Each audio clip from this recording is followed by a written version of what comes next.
გადავიდეთ ჩვენ დღის წესრიგის მთავარ საკითხზე. კიდევ ერთხელ მივესალმები საქართველოს პრემიერ-მინისტრს და ვთხოვთ მას სამთავრობო პროგრამის შესრულების მიმდინარეობასთან დაკავშირების მოხსენებით პარლამენტის ტრიბუნასთან.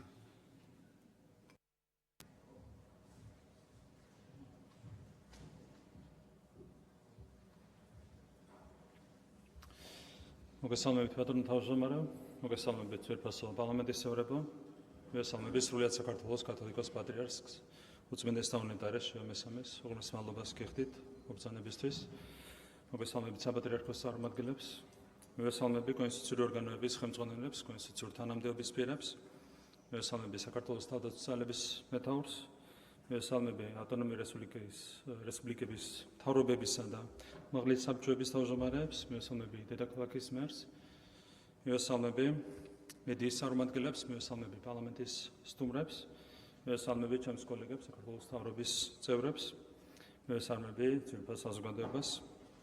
წარმოგიდგენთ ყოველწლიურ ანგარის სამთავრობო პროგრამის შესრულების თაობაზე. ეს ანგარიში მოიცავს გასული წლის მეორე ნახევარს და მიმდინარე წლის პირველ ნახევარს, როგორც ეს არის დადგენილი ჩვენი კონსტიტუციითა და კანონმდებლობით. ეს ანგარიში თავის შინაარსით ძალიან მოცულობითია და დროის სიმცირიდან გამომდინარე მე საშუალება ექნება დღეს წარმოგიდგინოთ ამ ანგარიშის ძირითადი საკვანძო ასპექტები. პირველ რიგში ვიტყვი იმას, რომ შარშანდელი წელი იყო გარდამტეხი მთავრობის საქმიანობაში სხვადასხვა თვალსაზრისით. ზუსტად ერთი წლის წინ საქართველოს მთავრობაში დასრულდა საკადრო ცვლილებები და ინსტიტუციური ცვლილებები, რის შემდეგაც დაიწყო ახალი ეტაპი საქართველოს მთავრობის საქმიანობაში.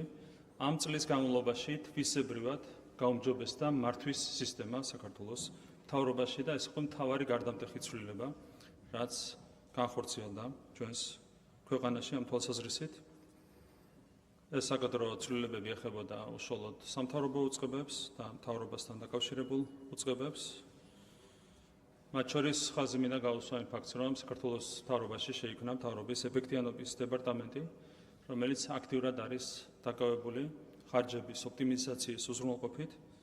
2025 წელს ამ დეპარტამენტის საქმიანობის შედეგად გადაიხედა 115 მილიონი ლარის ღირებულების სახელმწიფო პროგრამები და შესყიდვები, საიდანაც დაიზოგა 67 მილიონ ლარზე მეტი. რა თქმა უნდა, ეს არის ის თანხა, რომელიც ისევ ქვეყნის განვითარებას უნდა მოხმარდეს. 2026 წელს დეპარტამენტის საქმიანობიდან მიღებულმა პირდაპირმა ეკონომიამ შეადგინა 67 მილიონი ლარი, ხოლო ეკონომიამ მონიტორინგის შედეგად კორექტირებული ტენდერებიდან 34 მილიონი ლარი ჯამში, ეს არის 101 მილიონი ლარის. ეს არის ამ ერთი წლის განმავლობაში გაწეული მუშაობის შედეგი. ასევე ამ დეპარტამენტის ჩართულობით შეიქმნა ბაზრის კვლევის ელექტრონული მოდული, რაც უზრუნველყოფს შესყიდვების პროცედურების სრულ გამჭვირვალობას და ასე შემდეგ. ეს არის ერთი კონკრეტული მაგალითი, რომელიც აჩვენებს იმას, თუ რამდენად არის შეცვლილი მიდგომა, დამოკიდებულება სახელმწიფოს მართვის მიმართ. თქვენ როგორც მოგეხსენებათ, საქართველოს მთავრობა მუშაობს სრულად გამჭვირვალედ. ყველა სამთავრობო აქტი ქვეყნდება და გამჭვირვალობა არის, რა თქმა უნდა, ნებისმიერი მანკიერებისგან დაზღვევის ერთ-ერთი საუკეთესო საშუალება. ასევე თქვენ იცით, რომ ჩვენ უარი ვთქვით სხვადასხვა არასწორ პრაქტიკაზე, როგორც იყო მაგალითად ქონების პირდაპირ მიყიდვის პრაქტიკა. განხორციელდა ძალიან მნიშვნელოვანი რეფორმები სახელმწიფო საწარმოებში, რაზეც მოგვიანებით დეტალურად ვისაუბრებ. მთლიანობაში ეს ყველაფერი ემსახურებოდა ჩვენს მართვის სისტემაში კორუფციული პრაქტიკის ძირეულად აღმოფხვრას. ეს ხო ჩვენი საქმიანობის ერთ-ერთი მთავარი ამოცანა გასული ერთ წლის განმავლობაში და შემიძლია თამამად თქვა, რომ ამ ერთ წლის განმავლობაში ამ ძირეულ მიზანს ჩვენ არსებითად მივახციეთ. და კიდევ ერთხელ შემიძლია შევთავაზო ნებისმიერ ადამიანს, ოპონენტს თუ არა ოპონენტს, წარმოადგინონ თუნდაც ერთი ფაქტი ამ საანგარიშო პერიოდიდან. გასული წლის ივნისიდან კორუფციასთან დაკავშირებით თუ არის რაიმე ეჭვები და რა თქმა უნდა თითოეული ჩვენგანი ბოლომდე ვაგებთ პასუხს. ასეთი კითხვა არაერთხელ დაისვა ჩემი მხრიდან, მათ შორის დებატების დროს, თუმცა ოპონენტებმა ვერც ერთი ასეთი ფაქტი ვერ წარმოადგინეს. რაც ჩვენთვის არის იმის უტყუარი ნიშანი, რომ კორუფცია ხელისუფლების ზედა ეშელონებში არის პრინციპულად დამარცხებული. რა თქმა უნდა, კორუფციის წინააღმდეგ ბრძოლა არის საჭირო მუდმივ რეჟიმში, განსაკუთრებით ქვედა დონეზე და ბუნებრივია მთავრობა საკუთარ ყურადღებას არც მოადუნებს ამ მიმართულებით, თუმცა გადაერთხელ თამამად შემიძლია განვაცხადო, რომ კორუფცია ხელისუფლების ზედა ეშელონებში არის პრინციპულად აღმოფხრილი, დამარცხებული და ეს არის საქართველოს მთავრობის საქმიანობის ერთ-ერთი უმთავრესი შედეგი გასული 1 წლის განმავლობაში. რაც შეეხება უშუალოდ სამთავრობო პროგრამის ანგარიშს, ტრადიციულად დავიწყებ საუბრით ეკონომიკის შესახებ და პირველ რიგში მინდა წარმოგიდგინოთ ციფრები. ციფრები არის ის, რაც არ უყვართ ჩვენს ოპონენტებს ყველაზე მეტად, იმიტომ რომ ციფრები თავისთავად მეტყველებს ყველაფერზე, არ ჭირდება ციფრებს განსაკუთრებული ანალიზი. შეიძლება გაკრიტიკონ ბევრი რამისთვის, როდესაც ფეხბურთს თამაშობ, შეიძლება გააკრიტიკონ, რომ რაღაც იქ პასებში ქონდა ხარვეზები და შემდეგ ყოველთვის სწორად არ მოქმედებდით, თუმცა ტაბლოზე ანგარიში თუ არის 7-1, ამ კრიტიკას დიდი ფასი არ აქვს. და მე შემიძლია გითხრათ, რა ანგარიში დასრულდა გასული წელი ჩვენი ქვეყნისთვის. არა ჩვენთვის, მთავრობისთვის, ხელისუფლების სუბიექტურად, არამედ რა ანგარიში დასრულდა ეს წელი ჩვენი ქვეყნისთვის, როგორი იყო ქვეყნის წინსვლა და პროგრესი გასული 1 წლის განმავლობაში, საანგარიშო პერიოდის განმავლობაში. ჩვენი ქვეყნის ეკონომიკა გასულ წელს 2025 წელს გაიზარდა 7.9%-ით. ჩვენი ეკონომიკა გაიზარდა 3.9 მილიარდი დოლარით გასული 1 წლის განმავლობაში 2025 წელს, რაც არის შთამბეჭდავი ნაჩვენებელი. პირველად ისტორიაში საქართველოს ეკონომიკა გადასდა 100 მილიარდ ლარს და შეადგინა 104.6 მილიარდი ლარი. მე მინდა შეგახსენოთ, რომ 2012 წელს, როდესაც ქართული ოცნება მოვიდა ხელისუფლებაში, ჩვენ დაგვხვდა ეკონომიკა 28 მილიარდი ლარი, 28 მილიარდზე ნაკლები და სულ რაღაც 5 წლის წინ, 2020 წელს ჩვენი ეკონომიკა იყო 50 მილიარდზე ნაკლები. ეს ნიშნავს იმას, რომ გასული 5 წლის განმავლობაში ლარში ჩვენი ეკონომიკა გაორმაგდა, დოლარში კიდევ უფრო მეტად გაიზარდა, გამომდინარე იქიდან, რომ ჩვენ მოვახერხეთ ლარის კურსის დასტაბილურება, გამყარება. შესაბამისად, გვაქვს ზრდის ძალიან შთამბეჭდავი მაჩვენებლები, როგორც 5 წლის ჭრილში, ასევე გასული წლის განმავლობაში. დოლარში 2020 წელს ჩვენი ეკონომიკა იყო 16 მილიარდი, ხოლო 2025 წელს გახდა 38.1 მილიარდი. ეს ნიშნავს იმას, რომ დოლარში კიდევ უფრო შთამბეჭდავია ჩვენი ზრდის მაჩვენებელი. საშუალო ზრდა გასული 5 წლის განმავლობაში შეადგენდა 9.3%-ს და რომ ავიღოთ იანვარ-აპრილის მაჩვენებლები, ზრდამ შეადგინა წელს უკვე 8.2%. ეს ნიშნავს იმას, რომ ეკონომიკური ზრდის მაღალი ტემპი არის შენარჩუნებული მიმდინარე წელსაც და ჩვენი ერთ-ერთი უმთავრესი პრიორიტეტია, რა თქმა უნდა, ზრდის მაღალი ტემპის შენარჩუნება. ჩვენ ვადარებთ ხოლმე ჩვენს ეკონომიკას, მოლდოვის ეკონომიკას, რომელიც არის ასევე ევროკავშირის წევრობის კანდიდატი ქვეყანა და მინდა გითხრათ, რომ ამ 5 წლის განმავლობაში სხვაობა საქართველოსა და მოლდოვის ეკონომიკებს შორის სხვაობა გაიზარდა 13.5 მილიარდი დოლარით. ეს ნიშნავს იმას, რომ სხვაობა ჩვენს ბიუჯეტებს შორის უშუალოდ გაიზარდა დაახლოებით 3.5 მილიარდი დოლარით.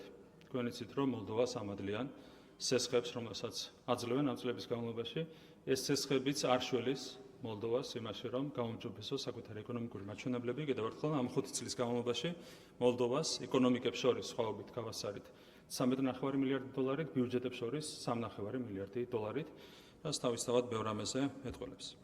ასევე გვაქვს საერთაშორისო სავალუტო ფონდის საშუალოადიანი პროგნოზი, რომლის თანახმადაც 2026-2031 წლებში საქართველოს ექნება ზრდის ყველაზე მაღალი მაჩვენებელი, როგორც ფართო რეგიონში, ასევე მთლიანად ევროპის მასშტაბით. რა თქმა უნდა, ეს პროგნოზიც ეფუძნება კონკრეტულ მაჩვენებლებს, იმ ტენდენციებს, რომელიც აქვს ჩვენს ქვეყანას გასული 5 წლის განმავლობაში. ხშირად ისმება კითხვა, რამდენად აისახება ხოლმე მოსახლეობაზე სწრაფი ეკონომიკური ზრდა. ამის ერთ-ერთი საუკეთესო ინდიკატორი არის გადახდილი საშემოსავლო გადასახადი. საშემოსავლო გადასახადს იხდის დაახლოებით მილიონი ჩვენი თანამოქალაქე, დაქირავებით დასაქმებული თითქმის ყველა პირი. 2012 წელს ჩვენი მოსახლეობა საშემოსავლო გადასახადის სახით იხდიდა 1.764 მილიონ ლარს. 2020 წელს ეს მაჩვენებელი გახდა 3.326 მილიონი ლარი და შარშან ეს მაჩვენებელი იყო 8.261 მილიარდი ლარი. ეს ნიშნავს რას? რომ დაბეგვრის შემდეგ ჩვენი მოსახლეობის შემოსავლები შეადგენს 33 მილიარდ ლარზე მეტს. როდესაც იგივე მაჩვენებელი 2020 წელს იყო 13.3 მილიარდი, 13.3-დან გაიზარდა მოსახლეობის შემოსავლები 33 მილიარდამდე, გადაწყდა 33 მილიარდს, 2012 წელს საერთოდ იყო 7.1 მილიარდი ლარი. ეს პირდაპირ აჩვენებს იმას, რომ ის ეკონომიკური ზრდა, რომელიც აქვს ქვეყანას, პირდაპირ აისახება მოსახლეობაზე. ასევე გაიზარდა გასული წლის განმავლობაში საშუალო ხელფასი ჩვენს ქვეყანაში. თუ 2024 წელს საშუალო ხელფასი იყო 1971 ლარი, 2025 წელს საშუალო ხელფასმა შეადგინა 2283 ლარი. ეს ნიშნავს იმას, რომ ერთ წლის განმავლობაში საშუალო ხელფასი გაიზარდა 312 ლარით, რაც ასევე არის საკმაოდ შთამბეჭდავი მაჩვენებელი. ასევე მინდა შეგახსენოთ, რომ 2020 წელს საშუალო ხელფასი იყო 1191 ლარი, 5 წლის თავზე საშუალო ხელფასი გაორმაგებულია. ესეც არის კიდევ ერთი უტყუარი ნიშანი იმისა, რომ ეკონომიკური ზრდა პირდაპირ აისახება მოსახლეობის სოციალურ მდგომარეობას. ასევე ძალიან მნიშვნელოვანია ერთმანეთს შევადაროთ საშუალო ხელფასის ზრდა და ინფლაციის მაჩვენებლები, რომ ავიღოთ ბოლოს 3 წლის მაჩვენებლები. ამ პერიოდის განმავლობაში 3 წელიწადში სამოხმარებლო ფასები საქართველოში გაიზარდა 6.4%-ით, უშუალოდ ფასები სურსათზე და ალკოჰოლურ სასმელებზე გაიზარდა 3 წელიწადში 9.7%-ით. იგივე პერიოდში მოსახლეობის საშუალო ხელფასი გაიზარდა 47.9%-ით. ეს ნიშნავს იმას, რომ ჩვენ გვაქვს ინფლაციის ოპტიმალური მაჩვენებელი და ამასთან ერთად საშუალო ხელფასის ზრდა ამ 3 წლის განმავლობაში 7.5-ჯერ ასწრებდა ინფლაციას. რაც არის პრინციპულად მნიშვნელოვანი ეკონომიკური ზრდას ბუნებრივია ფასი არ აქვს, თუ არის ჭარბი ინფლაცია.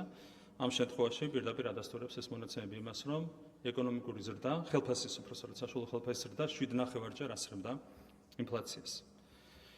ეკონომიკური ზრდა ასევე პირდაპირ აისახა სიღარიბის მაჩვენებლებზე. 2025 წელს სიღარიბის მაჩვენებელმა შეადგინა 7.1%. როდესაც ჩვენ საუბრობთ ხოლმე ეკონომიკაზე, ხშირად ოპონენტები ამას აბრუნებენ ისე, რომ თითქოს ჩვენ პრობლემებზე საერთოდ არ ვსაუბრობთ. 7.1% თავისთავად ნიშნავს იმას, რომ ჯერ კიდევ საქართველოში 280,000 ადამიანი ცხოვრობს სიღარიბის ხვარს მიღმა. რაც არის ჩვენი ქვეყნისთვის, რა თქმა უნდა, ერთ-ერთი უმთავრესი ეროვნული გამოწვევა, ეს არის პრინციპული პრობლემა. თუმცა აქ საუბარი გვაქვს ჩვენ პროგრესზე, რომელსაც მივახციეთ გასული 1 წლის განმავლობაში და ზოგადად გასული წლების განმავლობაში. 2024 წელს სიღარიბის მაჩვენებელი იყო 9.4% და ერთ წელიწადში ეს მაჩვენებელი შემცირდა 2.3% პუნქტით 7.1%-მდე. 2020 წლის შემდეგ 5 წლიანი მაჩვენებელიც რო ავიღოთ, სიღარიბე საქართველოში შემცირდა ზუსტად 3-ჯერ 21.3%-დან 7.1%-მდე. შესაბამისად 5 წელიწადში საქართველოში 560,000 ადამიანმა დაძლია სიღარიბე, ბოლო 2 წელიწადში 185,000 ადამიანმა დაძლია სიღარიბე და მხოლოდ გასულ წელს სიღარიბე დაძლია 90,000 ადამიანმა.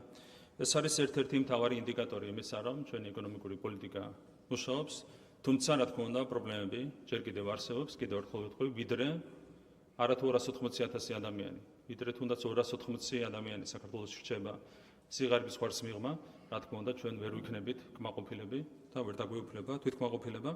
აქედან გამომდინარე ყველაფერი უნდა გაკეთდეს იმისათვის, რომ ვიზრუნოთ ეკონომიკის ზრდაზე და შესაბამისად სიღარიბის მაჩვენებლის კიდევ უფრო შემცირებამდე და სიღარიბის საბოლოოდ განულებამდე.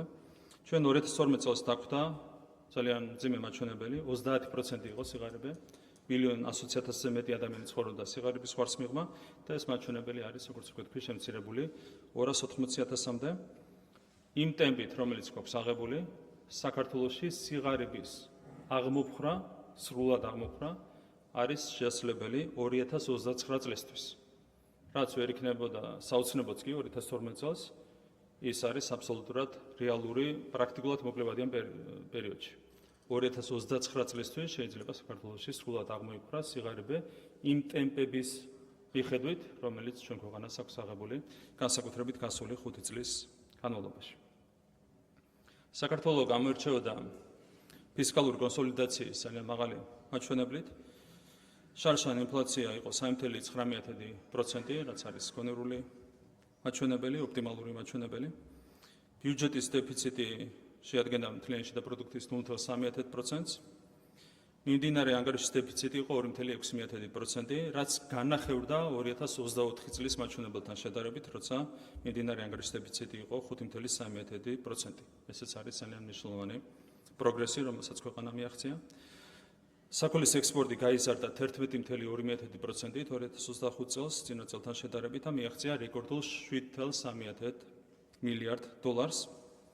აჩხავ მთავრობის საგარეო ვალს 2025 წლის 31 დეკემბრის მდგომარეობით, ანუ შარშანი წლის ბოლოს, მთავრობის საგარეო ვალი შეადგენდა მთლიანი შიდა პროდუქტის 34.4%-ს, 2026 წლის 31 მარტის მდგომარეობით საგარეო ვალმა შეადგენა 31.9%, 31.5%.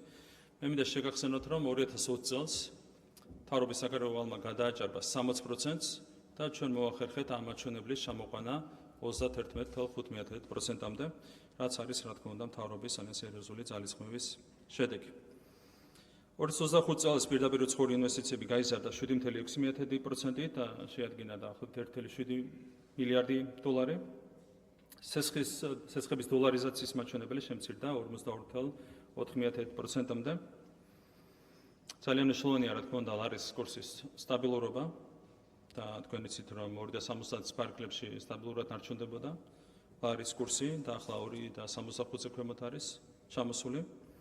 სავალუტო რეზერვებმა ამის პარალელურად მიაღწია რეკორდულ მაჩვენებელს და გადააჭარბა 7 მილიარდ დოლარს. ხოლო გასულ თვეში, მაისში, ეროვნულმა ბანკმა შეისყიდა რეკორდული ოდენობის 633 მილიონი დოლარის სავალუტო რეზერვები. მე მინდა ისარგებლო შემთხვევით და საქართველოს ეროვნულ ბანკს გადავხადო მადლობა გაწეული საქმიანობისთვის. ძალიან აქტიურად მუშაობდა ფინანსთა სამინისტრო ობლიგაციების გამოშვების მიმართულებით. 28 იანვარს ფინანსთა სამინისტრომ ლონდონის საფონდო ბირჟაზე 500 მილიონი დოლარის ნომინალური ღირებულების ევროობლიგაციები განათავსა. მოთხოვნა 5.5-ჯერ აღემატებოდა გამოსაშვებ მოცულობას, რაც მეტყველებს ბუნებრივია ქვეყნის ეკონომიკური პოლიტიკისა და ეკონომიკური პერსპექტივის მიმართ ინვესტორების ნდობაზე. კუპონის განაკვეთმა შეადგინა 5.125%. ასევე 21 მაისს ფინანსთა სამინისტრომ 400 მილიონი ლარის ნომინალური ღირებულების სახაზინო ობლიგაციები გამოუშვა. მოთხოვნა ამ შემთხვევაში 4.5-ჯერ აჭარბებდა გამოსაშვებ მოცულობას, კუპონის განაკვეთი იყო 9%. ასევე კიდევ ერთხელ უნდა აღინიშნოს, რომ საქართველო ინარჩუნებს სოფლიოში პირველ ადგილს ბიუჯეტის გამჭვირვალობის თვალსაზრისით. ფინანსთა სამინისტრო ამ საანგარიშო პერიოდის განმავლობაში ძალიან აქტიურად თანამშრომლობდა საერთაშორისო საფინანსო ინსტიტუტებთან, განსაკუთრებით აზიის განვითარების ბანკთან, მსოფლიო ბანკთან, საერთაშორისო სავალუტო ფონდთან. მთლიანობაში ფინანსთა სამინისტრომ გაძია ძალიან მნიშვნელოვანი სამუშაო გასული 1 წლის განმავლობაში, რისთვისაც ფინანსთა მინისტრს მინდა დიდი მადლობა გადავხადო. ჩვენთვის კიდევ ერთხელ ვიტყვი, რომ ერთ-ერთი უმთავრესი პრიორიტეტია ეკონომიკური ზრდის მაღალი ტემპის შენარჩუნება და ამისათვის გატარდა ძალიან მნიშვნელოვანი ეკონომიკური რეფორმები და განსაკუთრებული აქცენტი მინდა გავაკეთო სახელმწიფო საწარმოებში განხორციელებულ რეფორმებზე. დავიწყებ ენერგეტიკის სექტორით, სადაც განხორციელდა სექტორის გამოწვევების სრული ანალიზი და მომზადდა განვითარების 10-წლიანი გეგმა. ასევე დაინიცირდა ქსელის წესებში სრულიება და მოწესრიგდა პროექტების გამჭვირვალედ მართვის პროცესი და იყო მთელი რიგი მანკიერი პრაქტიკები ჩამოყალიბებული ენერგეტიკის სექტორში და აღმოიფხვრა მთლიანად გასული წლის განმავლობაში დაჯავშნილი დაერთების ნებართვების გაცემის, ვადების გახანგრძლივების და ნებართვების გადაყიდვის ესეთი მანკიერი პრაქტიკები, რაც რა თქმა უნდა თვისებრივად დააჩქარებს ენერგეტიკის სექტორის განვითარებას. ასევე ძალიან მნიშვნელოვანი გადაწყვეტილება მიიღო მთავრობამ, როდესაც 157 კომპანიას პირობით ებატია 1 მილიარდი ლარის ჩარევები, ესეც დააჩქარებს ენერგეტიკის სექტორის განვითარებას. ენერგეტიკის სახელმწიფო საწარმოებში, ასეთი არსებითად 6 საწარმო, განხორციელდა შტატების ოპტიმიზაცია, შედეგად ჩვენ ყოველწლიურად წლიურ ჭრილში გვეზოგება 24.7 მილიონი ლარი. მთლიანობაში ენერგეტიკის სახელმწიფო საწარმოებში გაუქმდა 979 საშტატო ერთეული, კიდევ ერთხელ დანაზოგმა შეადგინა თითქმის 25 მილიონი ლარი. ასევე განხორციელდა შესყიდვების ოპტიმიზაცია და საკონტრაქტო ღირებულებების შემცირება და ამ ყველაფრის ხარჯზე ერთჯერადად დაიზოგა 358 მილიონი ლარი. დავიწყე ძალიან მნიშვნელოვანი პროცესი, რაც უკავშირდება მესტიის მუნიციპალიტეტის გამრიცხველიანებას. ჩვენ ამასთან დაკავშირებით საზოგადოებას ფართოდ გავაცანით ინფორმაცია. მოხმარება წლის განმავლობაში შეადგინდა 125 მილიონი კილოვატ-საათს, როდესაც მსგავსი ზომის მუნიციპალიტეტში მოხმარება შეადგენს ერთნიშნა მაჩვენებელს. ანუ დაახლოებით 10 მაგი და 12 მაგი იყო მოხმარება მუნიციპალიტეტში. იყო მაინინგის კონკრეტული პრობლემა. უკვე გატარდა წინასწარი ღონისძიებები და წინასწარი ღონისძიებების გატარებამ უკვე მოგვცა ხელშესახების შედეგი.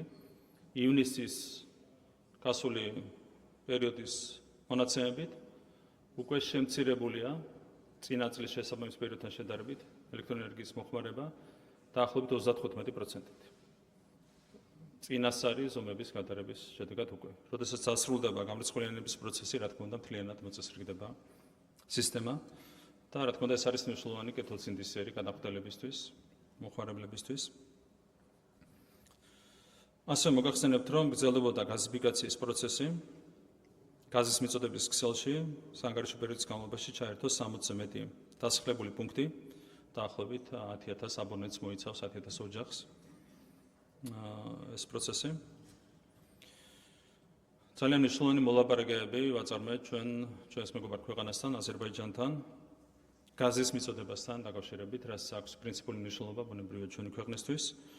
და ეს მოლაპარაკებები ძალიან დიდი წარმატებით დაასრულა ეკონომიკის სამინისტრომ და ჩვენ მივიღეთ 2 მილიარდ კუბურ მეტრზე მეტის გარანტია, მოცულობის გარანტია, ოპტიმალური სათანადო ფასით. მინდა მადლობა გადავუხადო როგორც ეკონომიკის სამინისტროს, ისე ჩვენს აზერბაიჯანელ მეგობრებს იმ მოლაპარაკებებისთვის და საბოლოოდ შედეგისთვის, რომელიც დადგა მოლაპარაკებების შედეგად. ეს არის ძალიან მნიშვნელოვანი ქვეყნის ენერგეტიკული უსაფრთხოებისთვის. ასევე ძალიან მნიშვნელოვანი ცვლილებები გატარდა საქართველოს რკინიგზაში. აქაც განხორციელდა შტატების ოპტიმიზაცია, მთლიანობაში შემცირდა წარმოიდგინეთ 1100 შტატი. ისე რომ არაფერი არ დაეთყო რკინიგზას, პირიქით გაუმჯობესდა რკინიგზის მუშაობის ეფექტიანობა. ხოლო რკინიგზაში შტატების ოპტიმიზაციის შედეგად წლიურ ჭრილში იზოგება 24 მილიონი ლარი. რა თქმა უნდა, ეს ის თანხა, რომელიც ისევ და ისევ რკინიგზის განვითარებას და შესაბამისად ეკონომიკის განვითარებას მოხმარდება. ასევე იყო ძალიან მაგარი პრაქტიკა, შუამოვალ კომპანიებში იყო გატანილი კონკრეტული ბიზნეს პროცესები, რაც რკინიგზის ოპერირებას უკავშირდებოდა. ეს პროცესები დაუბრუნეთ საქართველოს რკინიგზაში და ამის ხარჯზე წლიურმა დანაზოგმა, ყოველწლიურმა დანაზოგმა შეადგინა, ან დამატებითმა შემოსავალმა შეადგინა 18,9 მილიონი ლარი. ანუ რეალურად 40 მილიონ ლარზე მეტი, რომელიც რეალურად გამოდის, რომ არასწორად იხარჯებოდა, ახლა ჩაბრუნდება რკინიგზის განვითარებაში ყოველწლიურ ჭრილში. ანუ საუბარი არა ერთჯერა დანაზოგზე, არამედ ყოველწლიურ დანაზოგზე. ასევე განხორციელდა შესყიდვების ოპტიმიზაცია, საკონტრაქტო ღირებულებების შემცირება და ამის ხარჯზე ერთჯერადად დაიზოგა 190,4 მილიონი ლარი. ესეც ჩაბრუნდება, რა თქმა უნდა, რკინიგზის განვითარებაში. ამ ყველაფრის შედეგად, ამ რეფორმების შედეგად შარშან 2025 წელს გაორმაგდა რკინიგზის წმინდა მოგება და ეს მოხდა მხოლოდ 9 წლის ხარჯზე.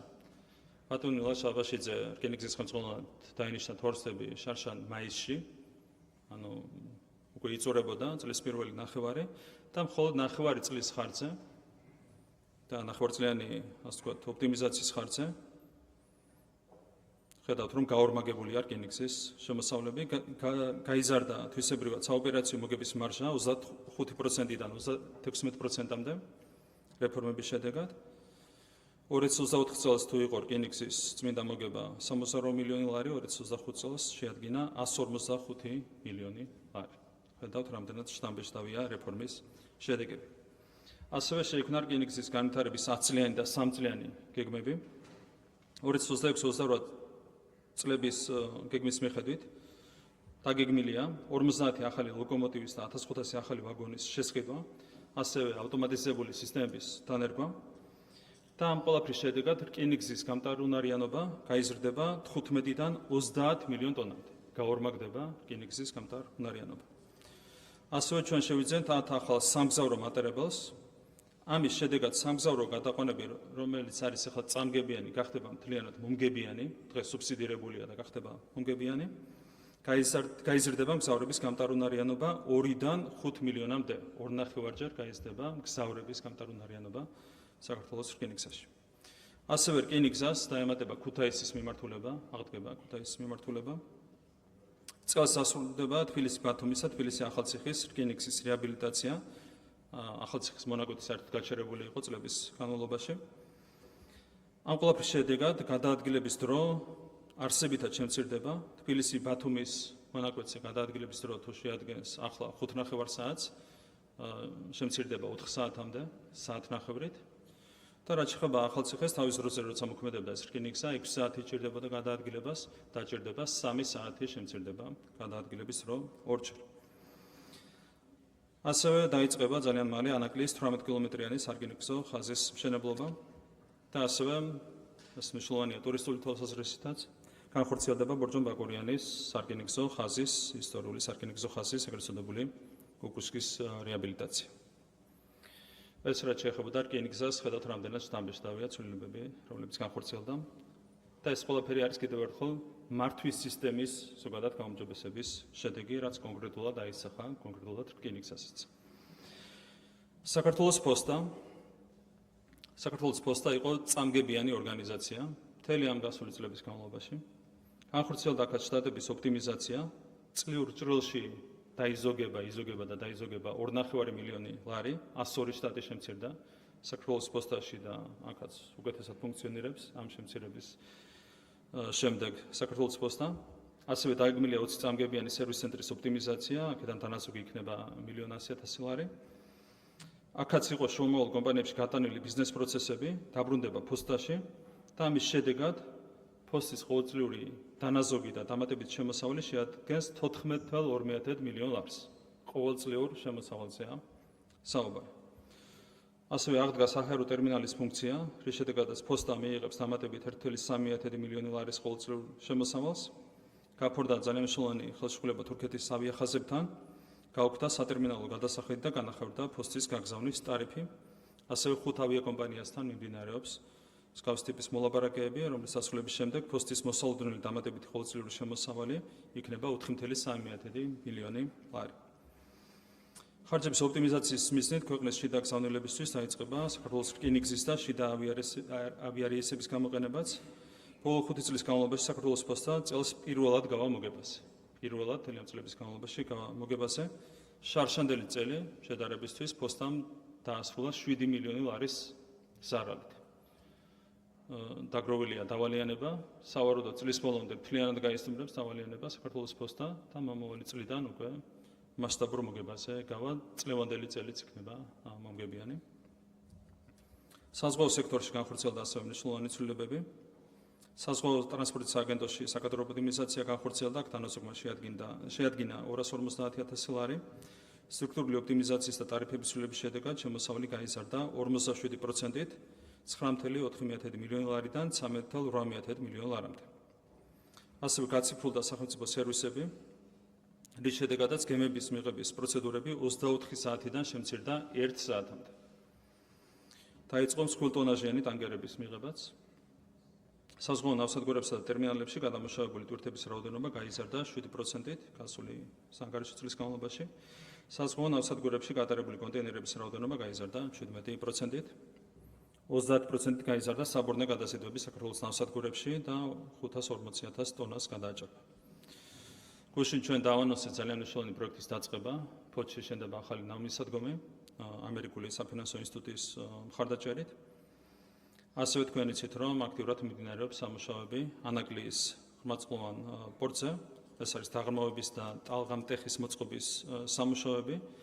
აქ იყო გაფორმებული კონკრეტული ხელშეკრულება კონკრეტულ კომპანიასთან, რომლის ღირებულება შეადგენდა 203.9 მილიონ დოლარს და მოლაპარაკების შედეგად ჩვენ დავინახეთ ოპტიმიზაციის ძალიან დიდი რესურსი. ამ კონტრაქტის ღირებულება დაახლოებით 204 მილიონი ლარიდან შემცირდა 151.4 მილიონ დოლარამდე. ანუ 52.9 მილიონი დოლარი დავუზოგეთ ქვეყანას კონტრაქტის ოპტიმიზაციის შედეგად ეს არის ახალი მიდგომის კიდევ ერთი გამოხატულება. საავიაციო სექტორშიც ჰქონდა მნიშვნელოვანი ცვლილებები. აეროპორტების გაერთიანებას შეწყვეტების ოპტიმიზაციის შედეგად ერთჯერადად დაიზოგა 70 მილიონი ლარი, საკადრო ოპტიმიზაციის შედეგად წლიურ ჭრილში დაიზოგა 720.000 ლარი. ძალიან მნიშვნელოვანი მოლაპარაკებები წარიმართა კომპანია TAV-თან და EDP-სთან თბილისის საერთაშორისო აეროპორტთან დაკავშირებით.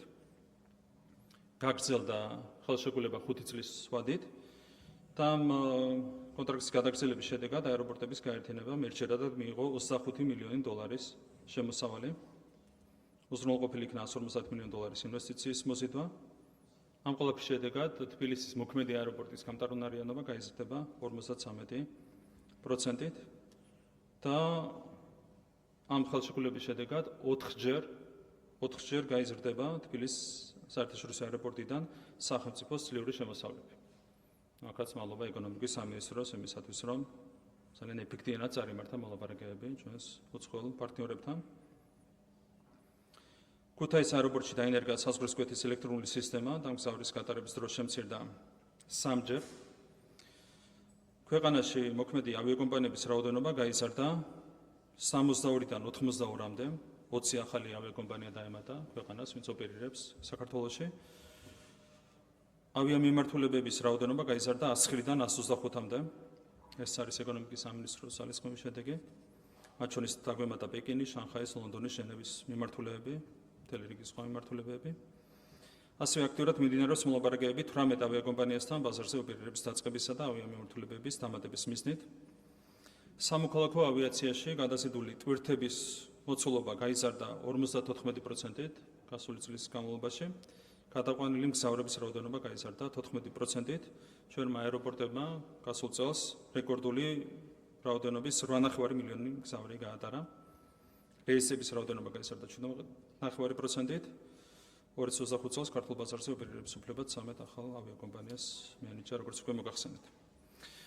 აქტიურად მუშაობთ ვაზიანის საერთაშორისო თბილისის საერთაშორისო აეროპორტის მშენებლობაზე, აქტიურად წარიმართება შესაბამისი პროცესები და ჩვენი ვარაუდით მშენებლობის პროცესი დაიწყება მომავალი წლის ბოლოდან და დასრულდება 2031 წლის ბოლოს.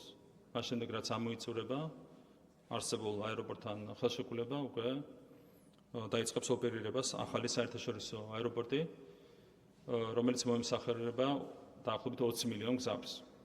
ჩვენ გვაქვს პროგნოზი, რომლის მიხედვითაც ყოველწლიურად გაიზრდება მგზავრთა ნაკადი ჩვენს ქვეყანაში და რა თქმა უნდა ამას უნდა უპასუხოს თბილისის ახალმა საერთაშორისო აეროპორტმა.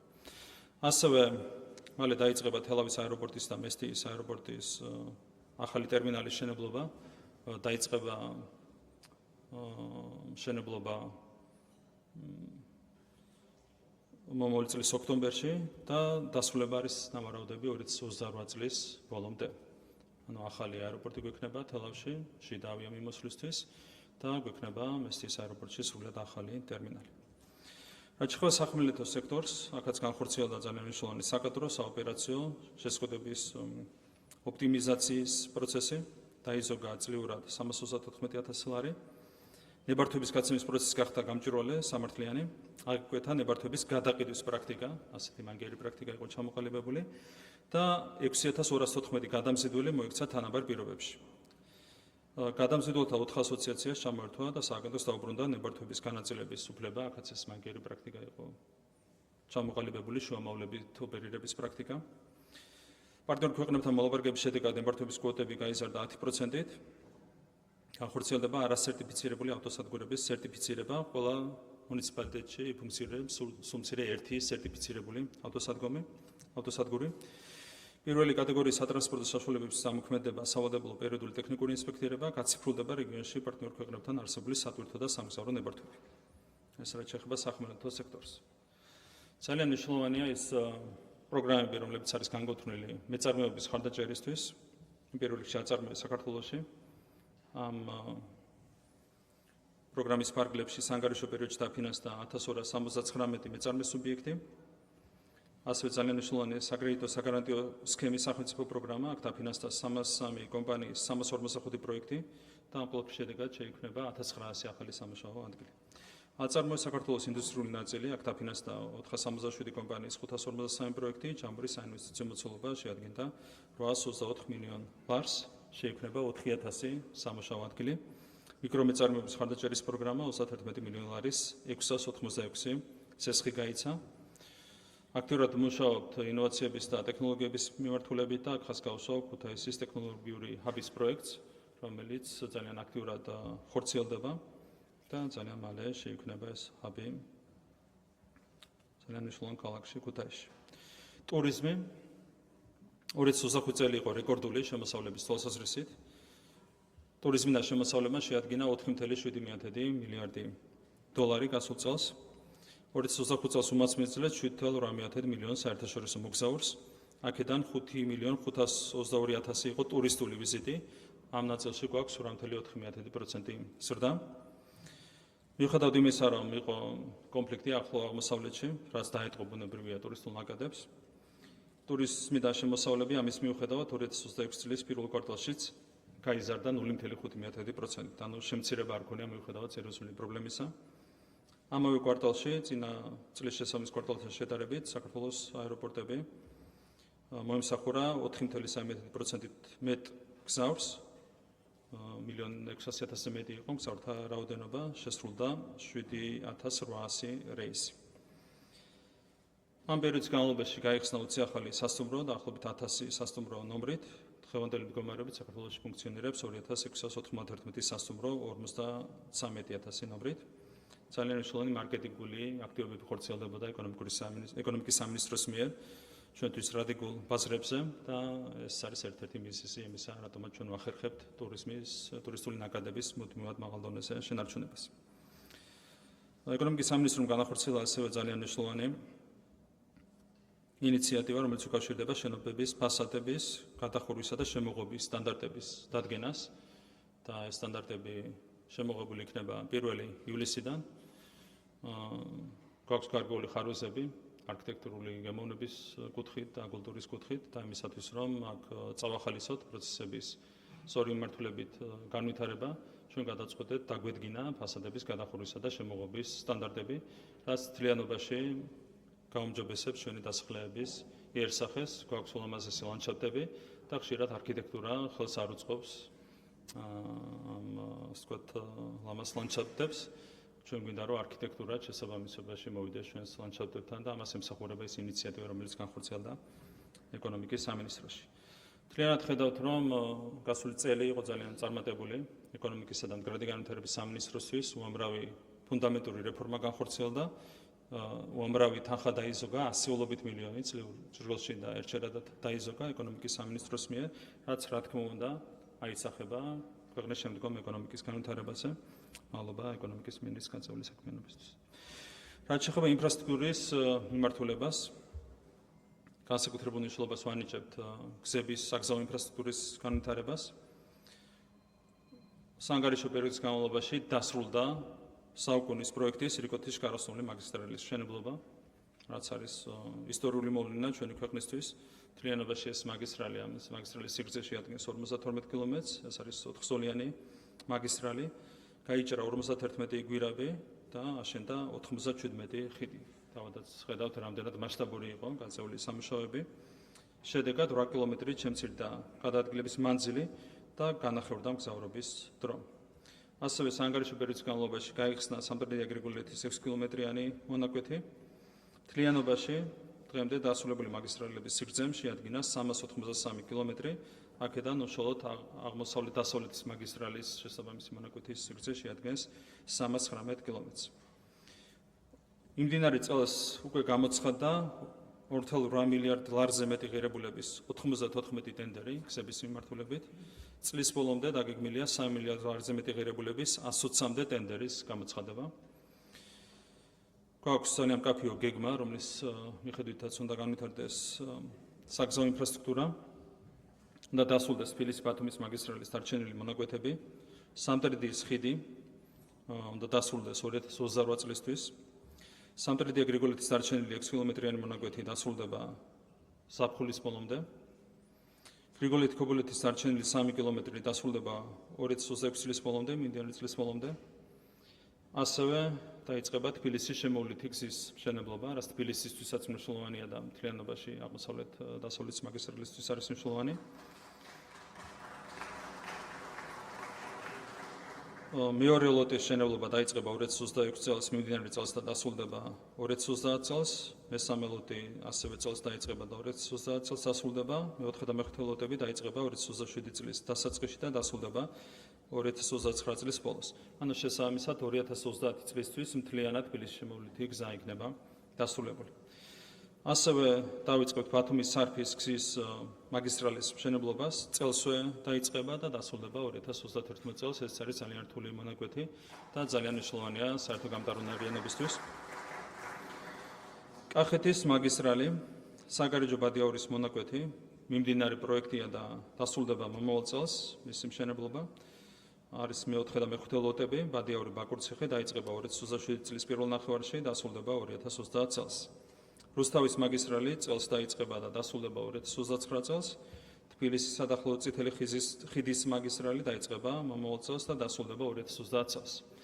როგორც ხედავთ, გეგმის მიხედვით 2031 წელს მთლიანად ყველა მაგისტრალის მშენებლობა იქნება დასრულებული, რჩება სამტრედია ზუგდიდის მონაკვეთი, რომლის მშენებლობა სავარაუდოდ დასრულდება 2032 წელს. შესაბამისად 2031 წელს არსებითად დასრულდება მაგისტრალების მშენებლობა და ერთ წელიწადში ამას დაემატება სამტრედია ზუგდიდის მონაკვეთიც. ეს არის ნამდვილად ისტორიული პროექტი, რომელიც წარმატებით ხორციელდება ჩვენს ქვეყანაში. ასევე ძალიან მნიშვნელოვანია თბილისის სტეფანწმინდის გზა. ნატახტარი ჟინვალის მონაკვეთი დაიწყება მომავალ წელს მშენებლობა, დასრულდება 2031 წელს. ქვეშეთი კობი დასრულდება 2028 წელს, მთლიანად ამ მონაკვეთის მშენებლობა. აქედან გუდაურამდე მისასვლელი გზის მშენებლობა დასრულდება უკვე მიმდინარე წლის ბოლომდე. სტეფანწმინდის შემოვლითი გზა დაიწყება 2027 წელს და დასრულდება 2029 წელს. სტეფანწმინდა გველეთის მონაკვეთი დასრულდება 2027 წელს. მთლიანობაში, აქაც როგორც ხედავთ, 2031 წლამდე მთლიანად იქნება დასრულებული თბილისის სტეფანწმინდის გზის მშენებლობა. ასევე ხოლო ზარზმას რაც შეეხება, მიმდინარე წლის ბოლომდე დასრულდება ამ გზის მშენებლობა. მესტიალენტეხის გზის მშენებლობა დასრულებულია, გარდა ეგრეთ წოდებული დევის ნაშენის მონაკვეთზე გალერიისა, რომელიც დასრულდება მომავალ წელს. აბასთუმნის შემოვლითი გზის მშენებლობას რაც შეეხება, დასრულდება 2027 წელს, ახალი კონტრაქტორი გააგრძელებს სამუშაოებს. ფოთის ხიდის მშენებლობა დასრულდება მიმდინარე წლის ბოლომდე. წითელი ხიდის არფის შგაროსნული ავტომაგისტრალი მთლიანობაში დასრულდება 2031 წელს, ამაზე პრინციპში უკვე ვისაუბრე. გზებთან დაკავშირებით გვაქვს ძალიან მკაფიო ხედვა, ამბიციური ხედვა, მივყვებით გეგმას და ამ გეგმის შესაბამისად, როგორც ხედავთ, კონკრეტულ დროის მონაკვეთში არსებითად 2031 წლამდე დასრულდება შგაროსნული ავტომაგისტრალების მშენებლობა. წყალმომარაგების მიმართულებით ხორციელდება ძალიან მნიშვნელოვანი პროექტები. უკვე დასრულებულია კონკრეტული პროექტები, რომელთა საფუძველზე 24 საათიანი სტანდარტის შესაბამისი წყალმომარაგებით უზრუნველყოფილია დამატებით 3 ქალაქი. წყალმომარაგებით უზრუნველყოფილია დღევანდელი მდგომარეობით გაერთიანებული წყალმომარაგების კომპანიის დაფარვის არეალში მყოფი 31 ქალაქი, რაც არის შესაბამის ქალაქების 65%. დარჩენილ 17 ქალაქში აქტიურად მიმდინარეობს სამუშაოები, რომლებიც დასრულდება მომავალი წლის ბოლომდე. გაფორმდა ხელშეკრულება აზიის განვითარების ბანკთან. ეს არის საესხო ხელშეკრულება, რომელიც ითვალისწინებს ძირითადად სასოფლო დასახლეებში წყალმომარაგების უზრუნველყოფას. შედეგად 100 მეტ ლოკაციაზე განხორციელდება 400 მილიონი ევროს ოდენობის ინვესტიცია წყალმომარაგებაში და ამ ყველაფრის შედეგად წყალმომარაგებით იქნება უზრუნველყოფილი 150,000-ზე მეტი ბენეფიციარი და უკვე გაფორმებულია ხელშეკრულებები აქედან 12 პროექტზე. ასევე გრძელდებოდა სამუშაოები ინტერნეტიზაციის და ციფრული ტრანსფორმაციის მიმართულებით. განხორციელდა 450 კილომეტრი ფართოზოლოვანი ინტერნეტ ინფრასტრუქტურის ჯვარიმესტიის და ზუგდიდი ხობის მონაკვეთების მშენებლობა. ეს მონაკვეთი მოიცავს 400 დასახლებულ პუნქტს და 215,000-მდე მოსახლეს. შეუფერხებლად ხორციელდებოდა რეგიონულ განვითარებასთან დაკავშირებული პროგრამების განხორციელება. რეგიონული განვითარების ფონდიდან 2025 წელს განხორციელდა 653 მილიონი ლარის ღირებულების 1195 ინფრასტრუქტურული პროექტი და მიმდინარე წელს დაგეგმილია არანაკლებ 454 მილიონი ლარის ღირებულების არანაკლებ 863 პროექტის განხორციელება. კონკრეტულად გამყოფი ხაზის მიმდებარე დასახლეებში 2025-26 წლებში 54 პროექტის განსახორციელებლად გამოიყო 20 მილიონი ლარი. ასევე ხორციელდება სოფლის ხარდაჭერის პროგრამა ჯამურად 2025-26 წლებში გამოიყო 82 მილიონი ლარი და დასაფინანსებლად შეირჩა 7800-მდე პროექტი. ასევე გაგრძელდა მიწის სისტემური რეგისტრაციის პროგრამა, აიზომა მთლიანობაში დღემდე 1.572.000 მიწის ნაკვეთი, დარეგისტრირდა აქედან 1.551.000 მიწის ნაკვეთი. ქვეყნის საკადასტრო დაფარვის მაჩვენებელმა გადააჭარბა 95%. ეს არის ერთ-ერთი უმნიშვნელოვანესი სისტემური რეფორმა, რომელიც განხორციელდა კადასტრის მიმართულებით. მოგახსენებთ იუსტიციის სახლებთან დაკავშირებით, სანგარიშო პერიოდში გაიხსნა 4 ახალი იუსტიციის სახლი, გლდანში, საგარეჯოში, ხილვაჩაურში და სოფელ ტოლებში. მე შეგახსენებთ, რომ 2012 წელს მთელი ქვეყნის მასშტაბით მხოლოდ 12 იუსტიციის სახლი ფუნქციონირებდა. სამუშაოები გრძელდება მცხეთაში, ახმეტაში, სოფელ ზოთში და სოფელ ჭალაში. ასევე გაფართოვდა მობილური იუსტიციის სახლების მომსახურების არეალი 79 დასახლებული პუნქტით. ჩვენი ეკონომიკის ერთ-ერთი მნიშვნელოვანი მიმართულებაა სოფლის მეურნეობა და სოფლის განვითარება არის ერთ-ერთი მთავარი პრიორიტეტი. სერიოზული ინვესტიციები ხორციელდება იმისათვის, რომ ეკონომიკურ განვითარებას არ ჩამორჩეს კონკრეტულად სოფლის მეურნეობის განვითარება. 2025 წელს აგრობიზნესის პროდუქციის გამოშვება გაიზარდა 9% და შეადგინა 19.8 მილიარდი ლარი და ეს ყველაფერი არის სწორედ ამ ინვესტიციების შედეგი. განხორციელდა $1.8 მილიარდის აგროსასურსათო პროდუქციის ექსპორტი 100 ქვეყანაში, რაც არის რეკორდული მაჩვენებელი, 10%-იანი ზრდა ჰქონდა ამ კუთხითაც გასული წლის განმავლობაში. მიმდინარე წლის იანვარ-აპრილში ექსპორტირებულია უკვე $577 მილიონი პროდუქცია და ამ მონაკვეთში გასული წლის შესაბამის პერიოდთან შედარებით გვაქვს 13.6% ზრდა. წარმატებით ხორციელდებოდა მთელი რიგი სასოფლო-სამეურნეო პროგრამები, მათ შორის შეღავათიანი აგროკრედიტის პროექტი, გაიცა 955 მილიონი ლარის 5591 სესხი 4792 უნიკალურ ბენეფიციარს. აგროდაზღვევის პროგრამა 4832 უნიკალურ ბენეფიციარზე გაიცა 8875 პოლისი, დაზღვეული იქნა 8800 ჰექტარზე მეტი მიწის ფართობი და 94 მილიონი ლარის ღირებულების სხვადასხვა კულტურა. სახელმწიფო თანადაფინანსებამ შეადგინა 7 მილიონ ლარზე მეტი. ასევე პროექტი დანერგი მომავალი აქტიურად ხორციელდებოდა 416 უნიკალური ბენეფიციარი დაფინანსდა 92 მილიონი ლარით, საიდანაც სახელმწიფო თანადაფინანსებამ შეადგინა 27 მილიონი ლარი. ხარდაჭერა მოიცვა 2560 ჰექტარზე მეტი მიწის ფართობი. ასევე ხორციელდებოდა გადამამუშავებელი და შემნახული საწარმოების თანადაფინანსების პროექტი.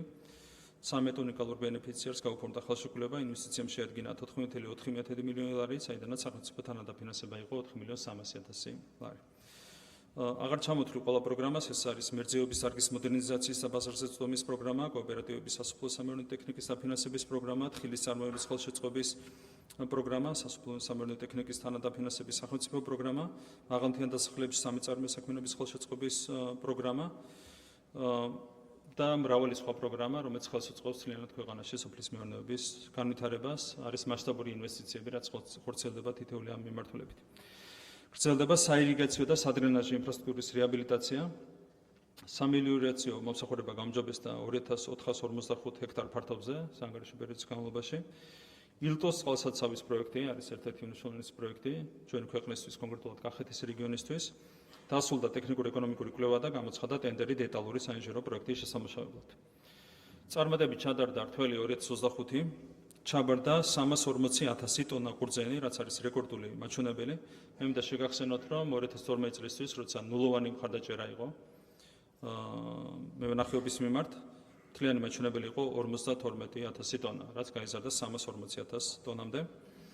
ღვინის ექსპორტიდან მიღებული შემოსავლები შეადგინა $268 მილიონი და აქაც 2012 წელს მაჩვენებელი იყო 65 მილიონი. ღვინისა და სპირტიანი სასმელების ექსპორტიდან მთლიანობაში ქვეყანამ შარშან მიიღო $550 მილიონი შემოსავალი. 2026 წლის პირველ კვარტალში ღვინის ექსპორტი 5%-ით, ხოლო ღირებულება 7%-ით გაიზარდა, 3%-ით გაიზარდა სპირტიანი სასმელების ექსპორტიდან მიღებული შემოსავალი. დაწესდა ღვინის ეროვნული დღე, ქართული ღვინო არის ჩვენი კულტურის განუყოფელი ნაწილი, ჩვენი იდენტობის განუყოფელი ნაწილი და ღვინის დღით სათანადო პატივს მივაგებთ ამ ძვირფას კულტურას ჩვენი ქვეყნისთვის. მადლობა სოფლის მეურნეობის მინის ჩვენერი ინიციატივისთვის და მთლიანად გაწეული საქმიანობისთვის. გარემოს დაცვა აქაც ძალიან მნიშვნელოვანი ღონისძიებები განხორციელდა. ქვეყნის მასშტაბით გრძელდება საფრთხების ადრეული შეტყობინებების სისტემების დანერგვა. შვეიცარიულ კომპანიასთან ერთად განისაზღვრა მყინვარულ და პერიგლაციალურ პროცესებთან დაკავშირებული რისკები და მაღალი რისკის შემცველი უბნები. ამას ძალიან დიდი მნიშვნელობა ჰქონდა ჩვენი ქვეყნისთვის, განსაკუთრებით შოვის ტრაგედიის შემდეგ და რა თქმა უნდა ეს შეფასება საბოლოო ჯამში მოგცემს ჩვენ გრძელვადიან პერსპექტივაში მსგავსი ტიპის რისკების დაზღვევის შესაძლებლობას. 11 მეწყვილ უბანზე დამონტაჟდა თანამედროვე მონიტორინგის აპარატურა. ასევე მუშავდება მდინარეთა საუზო მართვის გეგმები, შემუშავდა ალაზანი-2-ის გეგმა, მომზადდა რიონისა და ენგურის საუზო გეგმების პროექტები. მნიშვნელოვნად გაფართოვდა წყლის რესურსების მონიტორინგის სახელმწიფო ქსელი. განთავსდა ატმოსფერული ჰაერის ხარისხის მონიტორინგის ავტომატური სადგურები ფოჩი, ოზურგეთში, თაზაკენცსა და ზესტაფონში. ზესტაფონში 2 ასეთი სადგური განთავსდა. გაგრძელდა მუშაობა დაცული ტერიტორიების გაფართოებისა და განვითარების მიმართულებით, დაარსდა რაჭის დაცული ლანდშაფტი და გაფართოვდა რაჭის ეროვნული პარკი, გაფართოვდა არაგვის დაცული ლანდშაფტი, განხორციელდა კვლევები სვანეთის, ლეჩხუმისა და კახეთის დაცული ტერიტორიების დაარსებასთან დაკავშირებით. ჯამში საანგარიშო პერიოდში დაცული ტერიტორიების ფართობი გაიზარდა 59,000 ჰექტარით.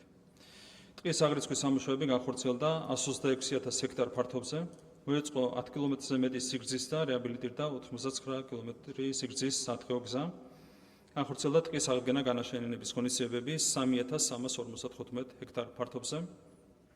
კაცრი ზომები გატარდა ტყის უკანონო ჭრის წინააღმდეგ. ეს არის ძალიან მნიშვნელოვანი ცვლილება, რომელსაც ასევე მივახციეთ გასული 1 წლის განმავლობაში. ტყის უკანონო ჭრა იყო ძალიან მძიმე და მანკიერი პრაქტიკა. მთელი ქვეყნის მასშტაბით იყო ეს პრობლემა და ამ კუთხით მივახციეთ პრინციპულ გარდატეხას ჩვენ საანგარიშო პერიოდის